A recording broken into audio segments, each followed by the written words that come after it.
بسم اللہ الرحمن الرحیم۔ حضرت خالد بن ولید پارٹ 2۔ اور درخواست کی کہ جب خالد آئیں تو یہ خط ان تک پہنچا دینا۔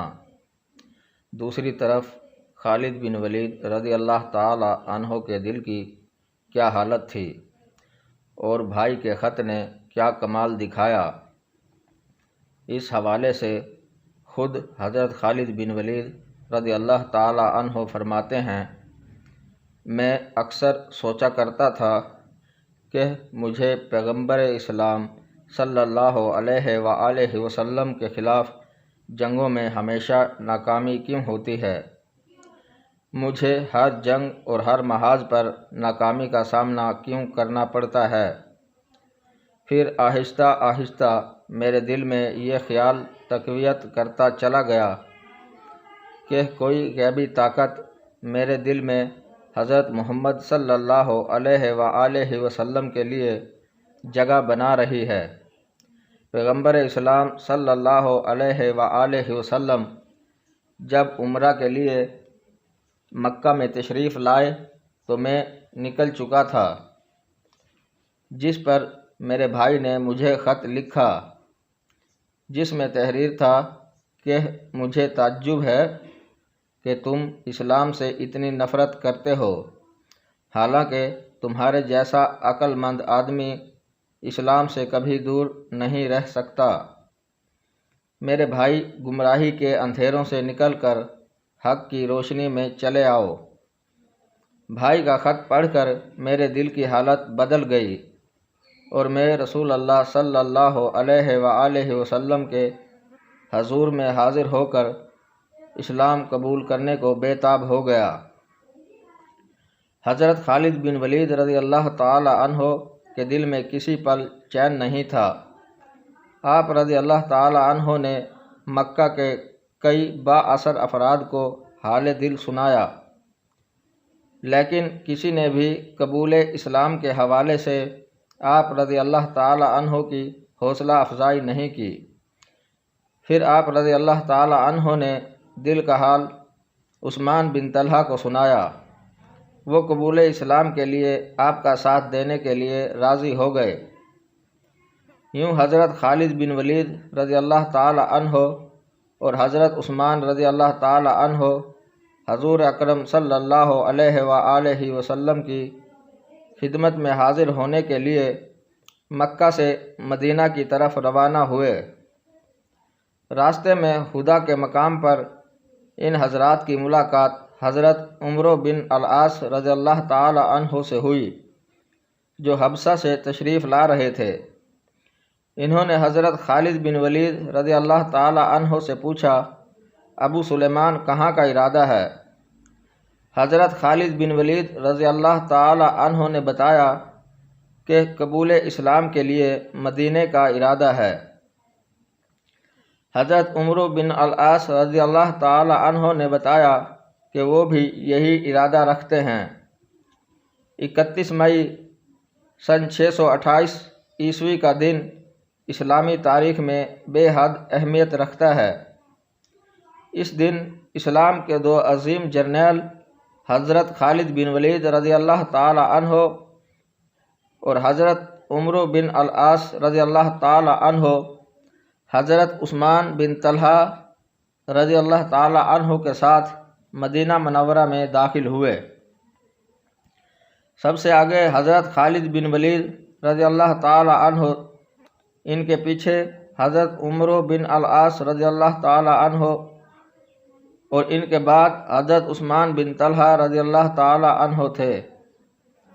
حضور اکرم صلی اللہ علیہ وآلہ وسلم نے ان لوگوں کو دور سے آتے دیکھا تو تبسم فرمایا اور اس وقت تک مسکراتے رہے جب تک یہ تینوں حضرات آپ صلی اللہ علیہ وآلہ وسلم کے پاس نہیں پہنچ گئے۔ انہوں نے آ کر خدمت اقدس میں سلام عرض کیا اور کلمہ پڑھ کر مسلمان ہو گئے۔ صلح حدیبیہ کے بعد رسول اللہ صلی اللہ علیہ وآلہ وسلم نے دعوت و تبلیغ کا دائرہ عرب کے دور دراز علاقوں اور دیگر ممالک تک بڑھانے کا فیصلہ کیا۔ چنانچہ رسول کریم صلی اللہ علیہ وآلہ وسلم نے کئی صحابہ کرام کو اسلام کے دعوت نامے دے کر غیر مسلم عرب رئیسوں اور پڑوسی بادشاہوں کی طرف روانہ کیا۔ اس سلسلے میں ایک خط حضرت حارث بن عمیر ازدی رضی اللہ تعالی عنہ کے ہاتھ بصرہ کے عیسائی حاکم حارث بن سمر غسائی کو بھی بھجوایا گیا۔ جب حضرت حارث بن عمیر رضی اللہ تعالی عنہ بلقا کے علاقے موتا پہنچے تو یہاں کے عیسائی حاکم شرجیل بن عمر نے آپ رضی اللہ تعالی عنہ کو گرفتار کر لیا اور سفارتی آداب اور اخلاقیات کی دھجیاں اڑاتے ہوئے حضرت حارث رضی اللہ تعالی عنہ کو شہید کر دیا۔ جب حضرت حارث بن عمیر رضی اللہ تعالی عنہ کی شہادت کی خبر آپ صلی اللہ علیہ وآلہ وسلم کو پہنچی تو آپ صلی اللہ علیہ وآلہ وسلم بہت دکھی ہوئے۔ آپ صلی اللہ علیہ وآلہ وسلم نے حضرت زید بن حارث کو 3000 مجاہدین کے ساتھ حضرت حارث کے خون کا حساب لینے کے لیے موتا کی طرف روانہ کیا۔ یہ 8 ہجری کا واقعہ ہے۔ لشکر روانہ فرماتے ہوئے آپ صلی اللہ علیہ وآلہ وسلم نے ہدایت فرمائی کہ اگر دشمن سے لڑتے ہوئے زید شہید ہو جائیں تو لشکر اسلام حضرت جعفر بن ابی طالب رضی اللہ تعالی عنہ کی زیر قیادت لڑے، اور اگر حضرت جعفر رضی اللہ تعالی عنہ بھی جام شہادت نوش کر لیں تو اسلامی فوج کی قیادت حضرت عبداللہ بن رواح سنبھال لیں، اور اگر وہ بھی جہاد کرتے ہوئے خالق کی حقیقی سے جا ملیں تو مسلمان جسے چاہیں سالار لشکر چن لیں۔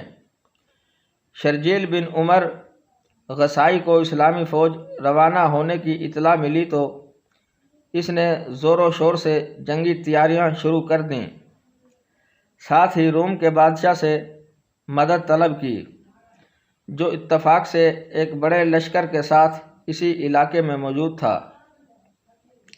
شہنشاہ روم نے 1,00,000 فوجی شرجیل کی مدد کو بھیج دیے۔ اسلامی لشکر جب موتا کے قریب پہنچا تو اسے دشمن کی اتنی بڑی تعداد اور وسیع پیمانے پر جنگی تیاریوں کا پتہ چلا۔ صورتحال کی سنگینی کو دیکھتے ہوئے بعض اصحاب نے مشورہ دیا کہ نبی کریم صلی اللہ علیہ وآلہ وسلم کو آگاہ کر کے مدینہ امداد کی درخواست کی جائے۔ اس موقع پر حضرت عبداللہ بن رواح رضی اللہ تعالی عنہ نے مسلمانوں کو مخاطب کر کے کہا، اے لوگو، ہمیں دشمن کی تعداد کی کیا پرواہ، ہماری تو دلی خواہش ہے کہ اللہ کے دین کی خاطر اپنی جانیں قربان کر دیں اور شہادت کا درجہ پائیں۔ ہمارا بھروسہ تو صرف اللہ تعالیٰ پر ہے۔ اٹھو، اللہ کا نام لو اور 2 کامیابیوں، فتح یا شہادت میں سے ایک حاصل کرو۔ حضرت عبداللہ بن رواح رضی اللہ تعالی عنہ کی تقریر سن کر مجاہدین دشمن پر ٹوٹ پڑے۔ آسمان حیران تھا اور دنیا کی عسکری تاریخ پریشان تھی۔ ایک طرف 3000 مسلمان تھے اور دوسری طرف بہترین جنگی ساز و سامان سے لیس 1.25 سے اوپر رومی اور عیسائی فوجیوں کا جم غفیر۔ مجاہدین کافروں کے لشکر پر اس شدت اور بہادری سے جھپٹے کہ دشمن کی صفیں الٹ کر رکھ دیں۔ سالار لشکر حضرت زید بن حارث رضی اللہ تعالی عنہ دشمنوں کو ختم کرتے ہوئے ان کی صفوں میں بہت دور تک چلے گئے۔ آخر بے شمار کافر سپاہیوں نے آپ کو گھیر لیا۔